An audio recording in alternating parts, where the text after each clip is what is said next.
Good evening. This is the Duke of Fremont Street in Las Vegas, Nevada, in the United States of America. Today is Friday, December 30th, 2022.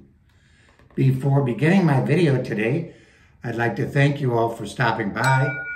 As always, I appreciate your loyalty, I appreciate your support, and I appreciate all your fine comments. Salute.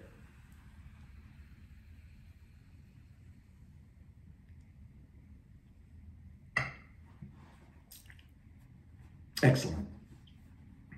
Well, today was the last day of trading in the precious metal market for 2022.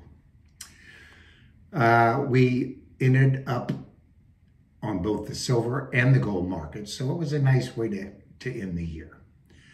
Gold closed at $1,824.50 bid by $1,825.50 ask, up $9.10 or around 0.5%.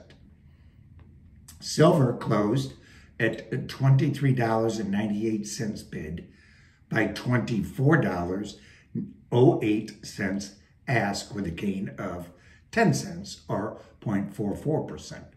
So both silver and gold gained about 0.5% today. It's so nice to see the year end with the positive market for both the silver and gold. I think 2023, you're going to see some phenomenal moves in the silver and the gold market. 2023 is right around the corner. And guess what? You still have time to make your New Year's Eve resolution. I'd like to suggest one for you. In 2023, whenever possible, all financial transactions should be made in cold, hard cash. Many are predicting the end of paper fiat currency in 2023, and it's also predicted that all paper currency will be replaced by digital currency. If this comes to fruition, I believe it will be disastrous for you and anyone that holds paper money in their accounts. So I would rapidly turn that into hard assets such as gold and silver.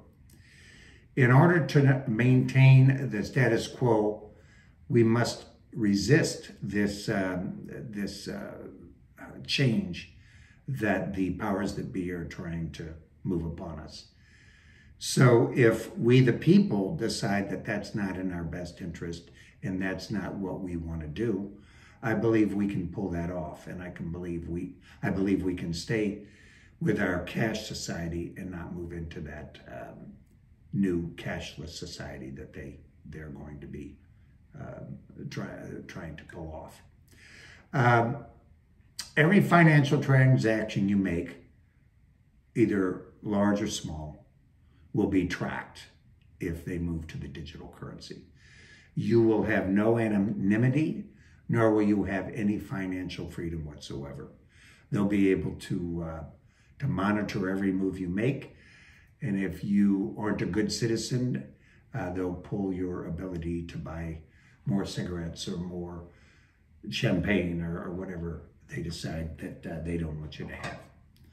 So I feel that our only option is to resist any move towards this digital currency. If you think about it, we're already using digital transactions, and they're very prevalent in our society today. Every time you write a check, transfer money, use a charge or debit card, use Zelle or Cash App or Venmo or whatever these, Kokomo or whatever the heck these things are, you are using a digital form of currency. People today, especially the young, are quite comfortable making cashless financial transactions. In fact, I believe many have been brainwashed to never use cash, and this is absolutely by design. When the powers that be attempt to switch us over to a totally cashless society, their task will be made much easier because of these never use cash individuals who are already programmed to accept this new cashless society.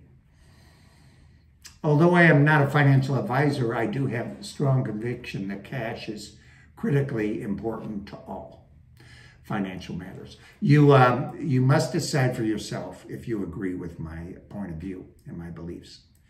I certainly hope so. In my opinion, it will be in your best interest. I personally do not support any business that doesn't accept cash. Perfect example, there's Allegiant Stadium here in Las Vegas, which is the big stadium for the football games and so forth. And it's a cashless facility. Therefore, I will not set foot on this property. I'm also aware that if you wish to fly, it's impossible to get on a commercial aircraft without the use of a credit card. I've been around the world and I've flown across 6 continents over the years. And I've been on planes probably more than a lot of people. And jets, and like I said, I've traveled extensively throughout the planet. Today, I wouldn't take a flight to Anaheim, which is right outside of LA, from Vegas, which would be less than a 300-mile flight. I personally don't trust the airlines anymore.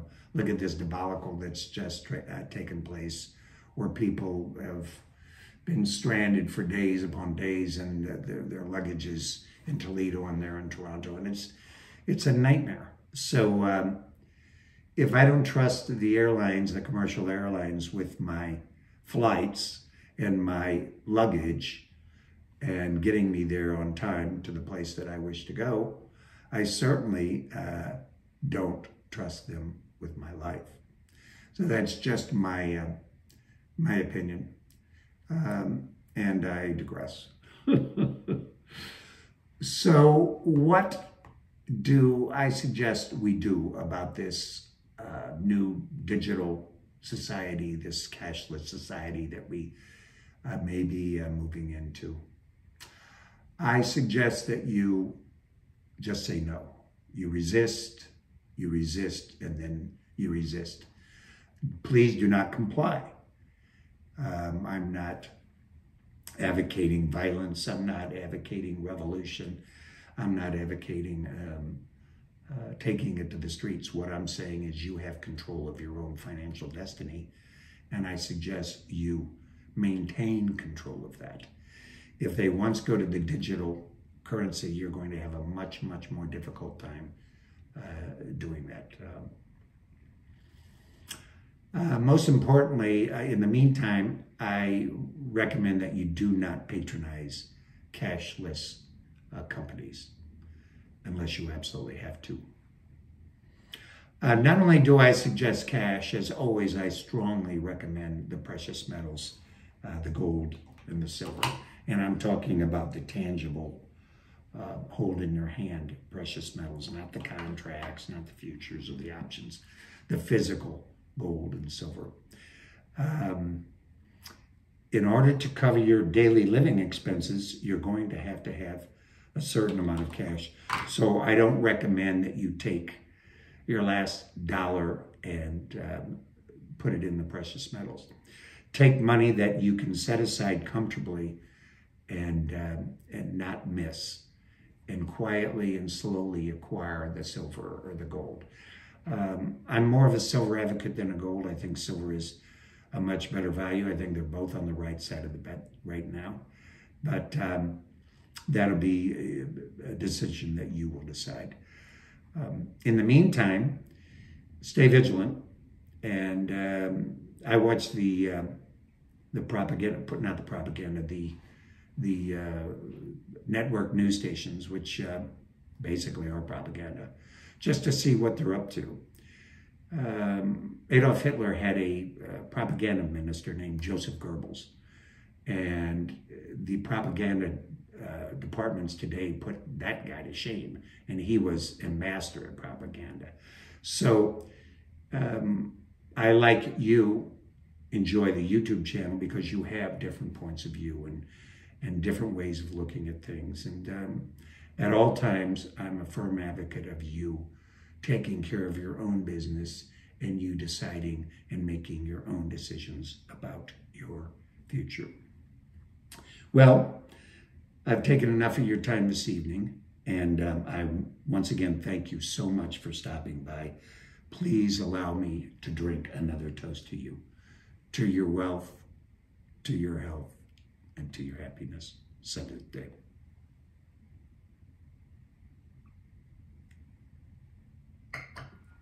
If you happen to be coming to Vegas, please consider giving me a call in advance and we'll get together. I love to horse trade. Buying and selling is in my blood. It, to me, is like water going through my gills. And I would love to meet you in person.